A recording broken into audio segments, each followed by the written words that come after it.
Story Shark presents Home, Sweet Hamish by Natalie Russell. It was a cold and wintry day. The wind blew the fallen snow through the glen, but Cat, Squirrel and Rabbit were snug and warm inside their cosy house. Cat, Squirrel and Rabbit were very proud of their little house. It was their home, and it was the perfect place to live, until Hamish came to stay. Cat, Squirrel and Rabbit loved Hamish, but he was big and hairy with huge horns and more bad habits than the animals could bear. I love you guys. Hamish, you're crushing me. Hamish was very clumsy. He was always knocking things over.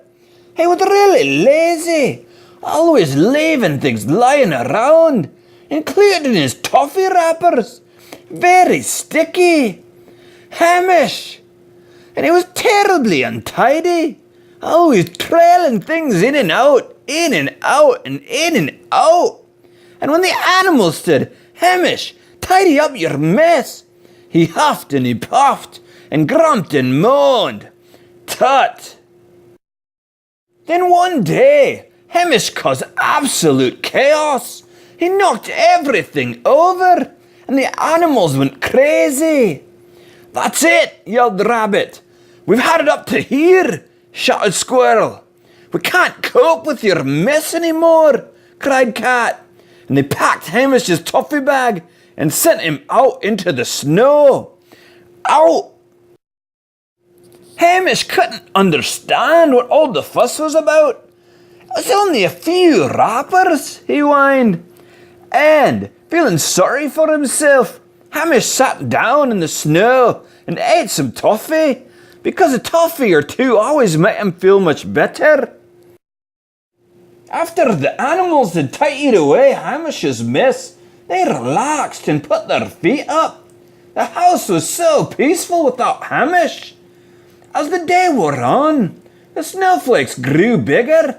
The animals started to feel guilty.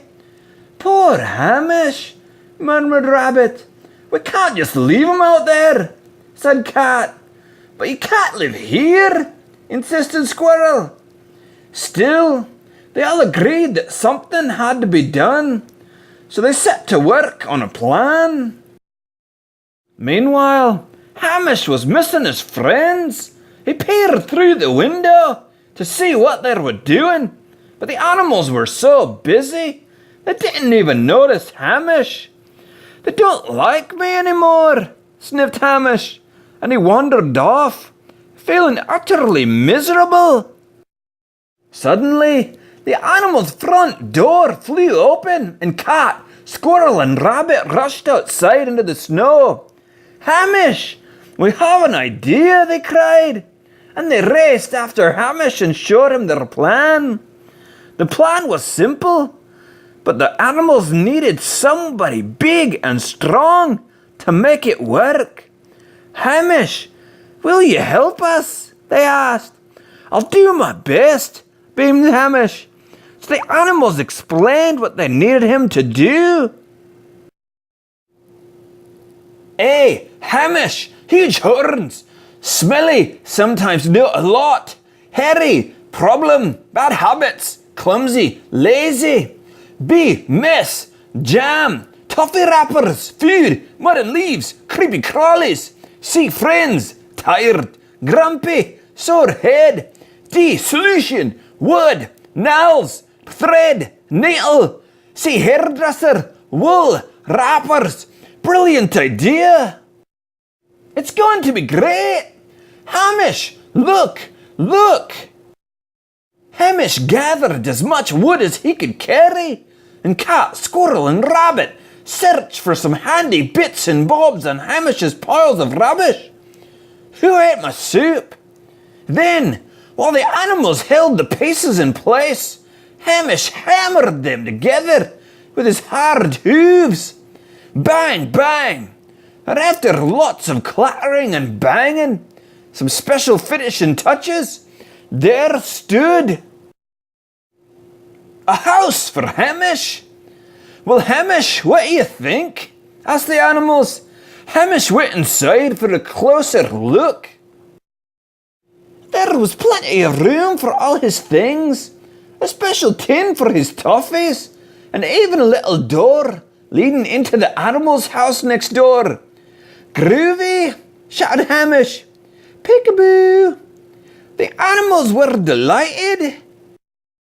Hamish unpacked his bag and made himself at home. Would you like to come round for toffee? Asked Hamish. Yes please, said the animals.